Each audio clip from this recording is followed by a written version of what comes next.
Good morning, everybody. I wonder how you survived lockdown. Very thankful that on Friday we got released from a lot of the restrictions and we can have a bit of freedom. And I give thanks for that. And so does Steph, my wife. For those of you who don't know, we've been actually in quarantine 3 times over this lockdown period and been isolated very many times, which has been a real difficult way to live. And during this time we've had to use the grocery home delivery options provided by many of the supermarkets. And while it's convenient, so you can do your shopping online while you're watching the telly and the groceries magically appear on your doorstep the next day, I don't really love it. I like to touch and feel what I buy, and particularly when it comes to fruit and veg. On Sunday we got some stuff delivered, Sunday just gone, and I'll show you what actually appeared in our tomatoes. Hopefully you can see it there. You might be able to see that black area there on the top of the tomato. It's not great. Now I've had it been in the shop from the fresh food people, that's where I got it from. There's no way I would have picked that tomato out. No way I would have pack it up. So I like to inspect and see it. And so I make a choice of what I buy with my fruit and veg based upon external look appearances. But if I'm honest with myself, sometimes that doesn't work either.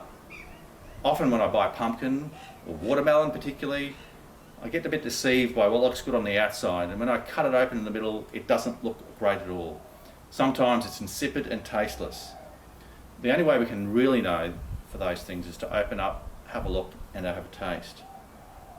The Bible tells us that people are like that too. Sometimes everything looks okay on the outside, but it's only when we experience what comes from the inside that we can actually really determine what's really good and what's not. It's not what's on the outside that counts, but rather what's on the inside, in our heart. And today we look at the story of David's calling. The Apostle Paul said that David was a man after God's own heart.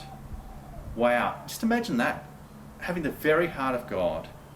Not sure about you, but that's something I want to aspire for and hope that my heart in some way approaches God. But before we delve too deeply into what that means for us and what it meant for David, let's just have a reminder of the story so far. In our reading, we start with Samuel. You might remember the guy from last week that Kate preached about, who listened for God's voice. Well, he listened and obeyed by going to find the next king of Israel, because God had actually rejected the first king, Saul. God tells him that the next king is one of the sons of Jesse, down in Bethlehem.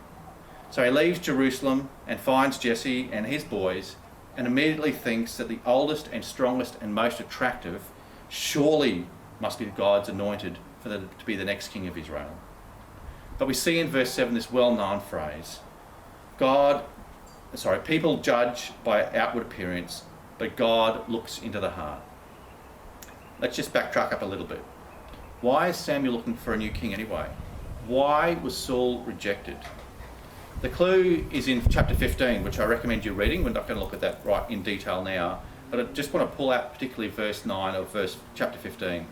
Here we see that Saul and his men tried to deceive God by not completely obeying what he said. In some ways, God didn't reject Saul,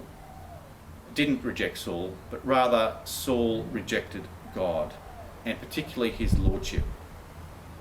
Saul and his men did mostly of what God said, just not all of it, and then tried to sweep the bits they didn't do under the carpet. They were told to completely destroy everything, but instead the text says they kept what appealed to them.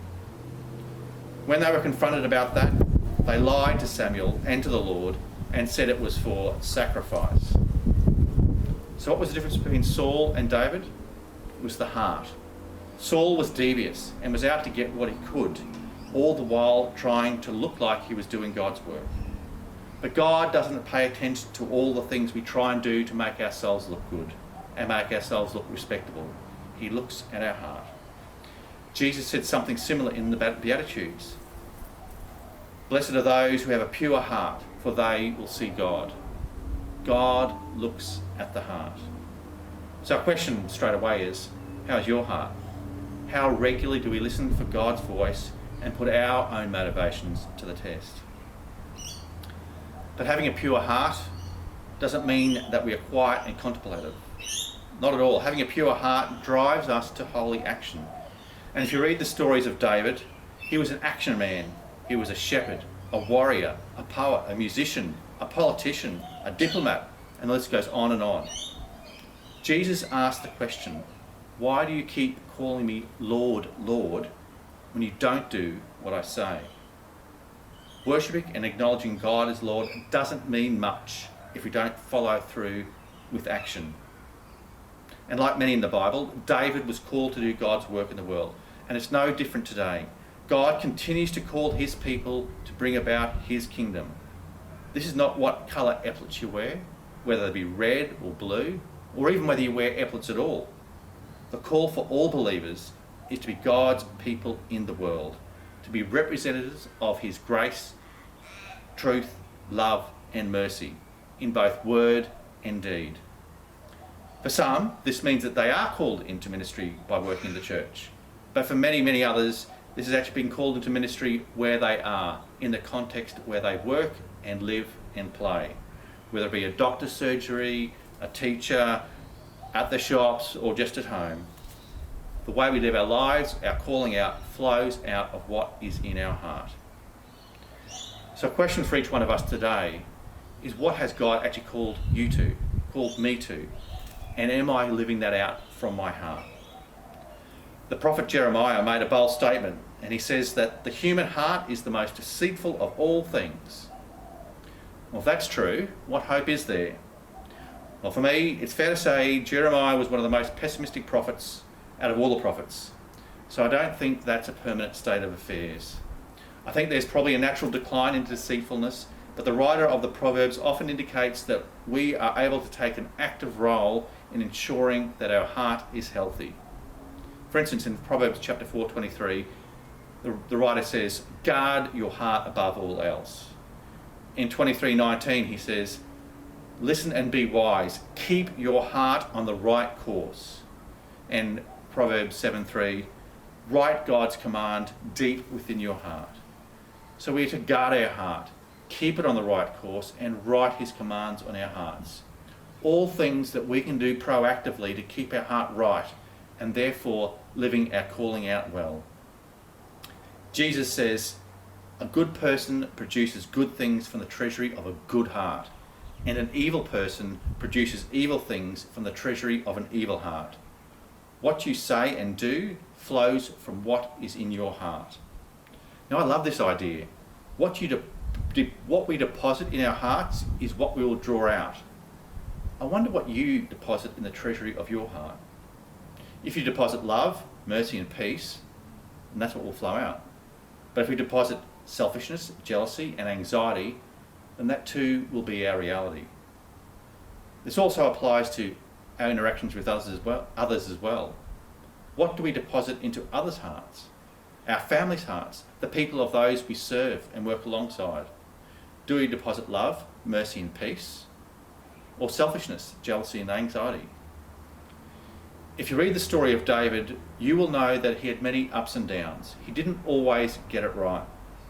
But one of his prayers is recorded in Psalm 51, which he used as a circuit breaker to reset his heart. His prayer contained these words, create in me, O God, a clean heart. Renew a loyal spirit within me. Restore to me the joy of your salvation. Make me willing to obey you. The sacrifice you desire is a broken spirit. You will not reject a broken heart and repentant heart, O God. That was how David reset his heart, how he guarded his heart, and how he ensured his heart was on the right course. One of the challenges of us being an activist movement, like the Salvation Army, is taking the time out to sit and hear from God about the state of our heart and pray a prayer like David's. May that be our prayer today. May we be open to God changing our heart.